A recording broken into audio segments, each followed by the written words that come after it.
Assalamualaikum warahmatullahi wabarakatuh.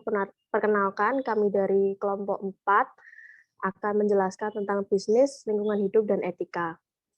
Saya Ezra Taralanieta, NIM 014.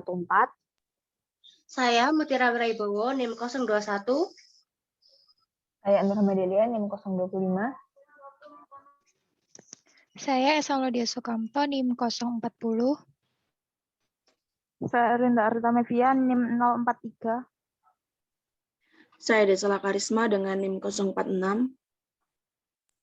Saya Dwi Ratna dengan NIM 056.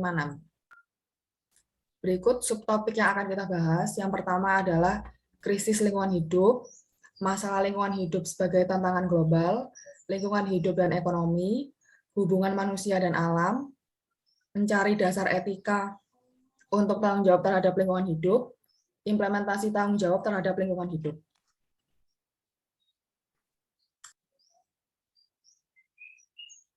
Krisis lingkungan hidup.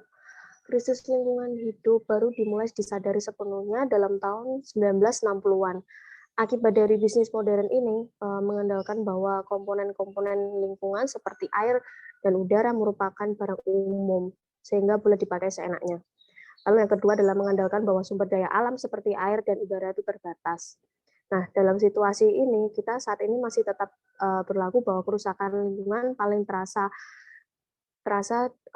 alamnya daerah-daerah industri. Pada era ini, masalah lingkungan hidup sudah mencapai suatu taraf global. Terutama ada 6 problem yang dengan jelas menunjukkan dimensi global, yaitu 1. Akumulasi bahan beracun, 2. Efek rumah kaca, lalu perusakan lapisan ozon, hujan asam, deforestasi, dan penggurunan, lalu yang terakhir keanekaan hayati. Next.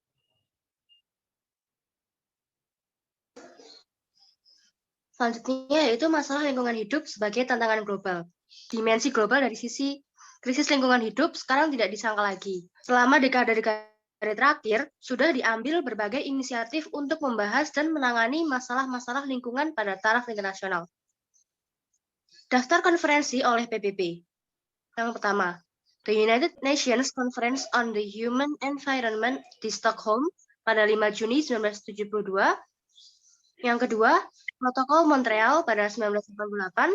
Yang ketiga, United Nations Conference on Environmental and Development di Rio de Janeiro 3-14 Juni 1992. Yang keempat, konferensi di Bali tahun 2007. Namun, jika ditinjau lagi dari belakang, usaha PBB untuk menangani lingkungan hidup sebagai masalah global masih gagal terus. Sudah dihasilkan ratusan dokumen, tapi komitmen konkret dari negara-negara anggota PBB untuk mengurangi emisi gas rumah kaca hampir tidak ada. Perlu diakui, sebab utama adalah prioritas yang diberikan setiap negara kepada keadaan ekonominya saat ini. Di dunia ini sungguh-sungguh menghadapi buah si malakama.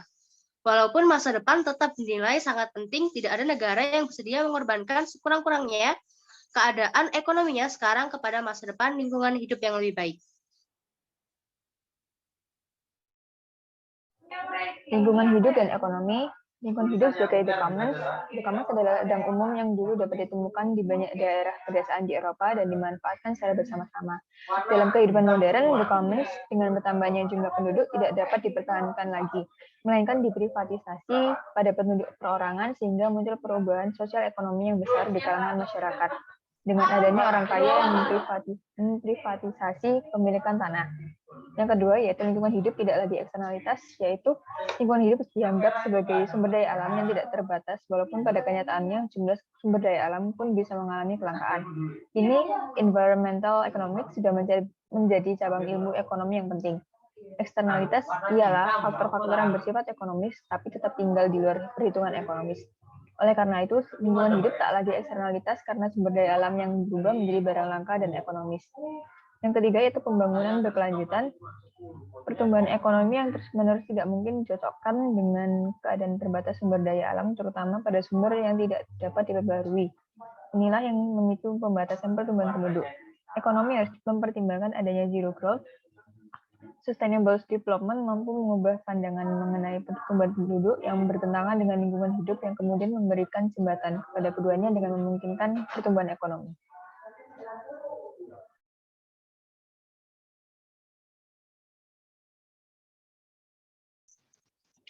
Selanjutnya, hubungan manusia dan alam.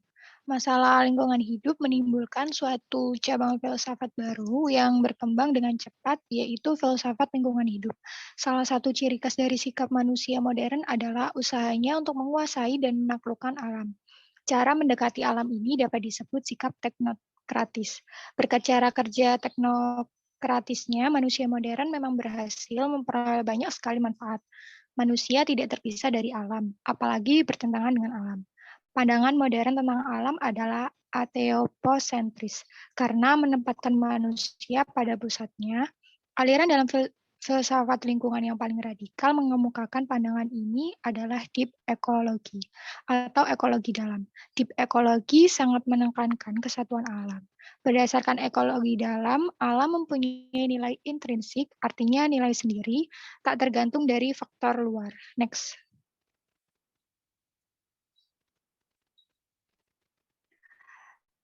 Daftar 8 prinsip ekologi dalam atau deep ekologi yang dirumuskan oleh dua pengarang Amerika.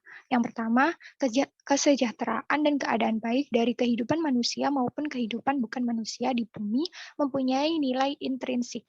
Nilai-nilai ini tak tergantung dari bermanfaat tidaknya dunia bukan manusiawi untuk tujuan manusia. Yang kedua, kekayaan dan keanekaan bentuk-bentuk hidup menyumbangkan kepada terwujudnya nilai-nilai ini dan merupakan nilai-nilai sendiri. Yang ketiga, manusia tidak berhak mengurangi kekayaan dan keanekaan ini kecuali untuk memenuhi kebutuhan vitalnya. Yang keempat, keadaan baik dari kehidupan dan kebudayaan manusia dapat dicocokkan dengan dikuranginya secara substansial jumlah penduduk. Keadaan baik kehidupan bukan manusiawi memerlukan dikuranginya jumlah penduduk itu. Next. Yang kelima, campur tangan manusia dengan dunia bukan manusiawi kini terlalu besar dan situasi memburuk dengan pesat.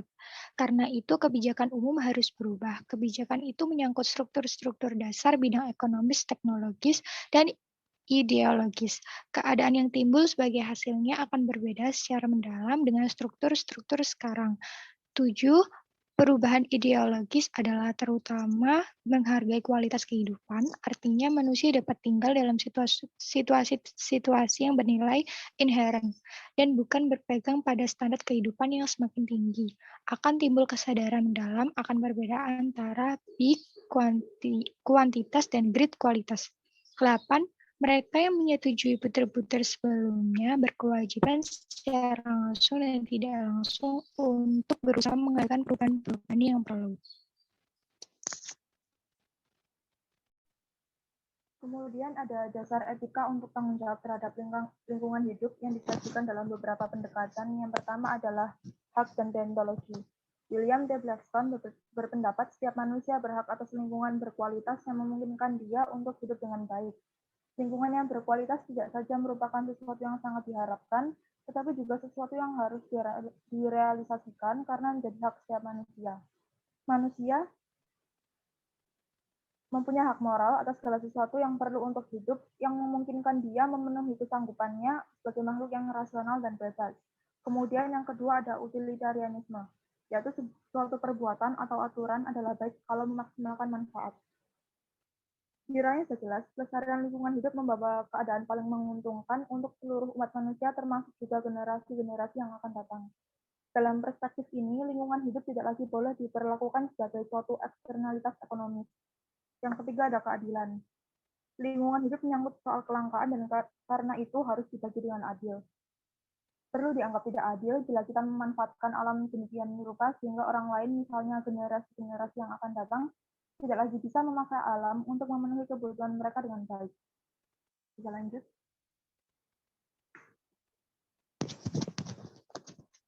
Selanjutnya ada implementasi tanggung jawab terhadap lingkungan hidup. Jika polusi memang merugikan lingkungan, lalu siapakah yang akan bertanggung jawab dan bagaimana kaitannya dengan hukum? Next.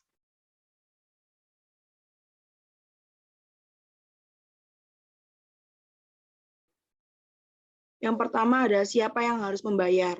Dalam konteks bisnis, setiap tindakan untuk melindungi dan memperbaiki lingkungan mempunyai konsekuensi finansial yang akan dibebankan oleh dua pihak.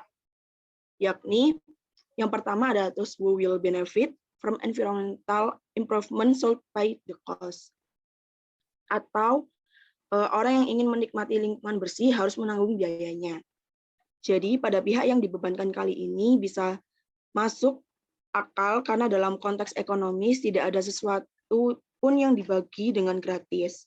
Maka jika ingin memperoleh manfaat tertentu, kita harus berusaha, dan yang ingin mendapatkan lingkungan yang bersih, maka harus mengeluarkan biaya. Lalu yang kedua adalah the pollutant pays, yaitu si pencemar yang membayar. Konsekuensi finansial yang dibebankan kepada pihak atas tindakan tersebut masuk akal dan tidak begitu sulit untuk dibenarkan. Namun praktek tersebut tidak selalu mudah diterapkan sehingga mengakibatkan perubahan kualitas lingkungan yang berujung pada kerusakan alam. Contohnya yaitu industri yang membuang limbah ke sungai harus membersihkan air sungai dalam keadaan sebelumnya, lalu pemegang hak perusahaan hutan atau HPH harus melakukan reboisasi agar hutan tetap lestari di masa mendatang. Next. Lalu yang kedua ada bagaimana beban dibagi. Di sini ada 3, yaitu pengaturan, insentif, dan mekanisme harga. Jika semua pihak ikut serta dalam membiayai lingkungan berkualitas, maka bagaimana cara agar beban finansial dapat dibagi dengan fair atau adil? Untuk itu, pemerintah bekerja sama dengan bisnis atau perusahaan dengan memanfaatkan instrumen ekonomi seperti mekanisme pasar dengan 3 cara berikut. Yang pertama ada pengaturan.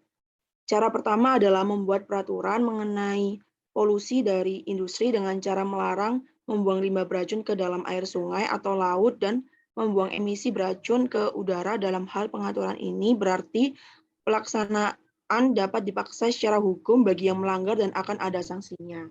Lalu yang kedua ada insentif, yaitu cara kedua adalah memberikan insentif kepada industri atau perusahaan yang bersedia mengambil tindakan khusus untuk melindungi lingkungan.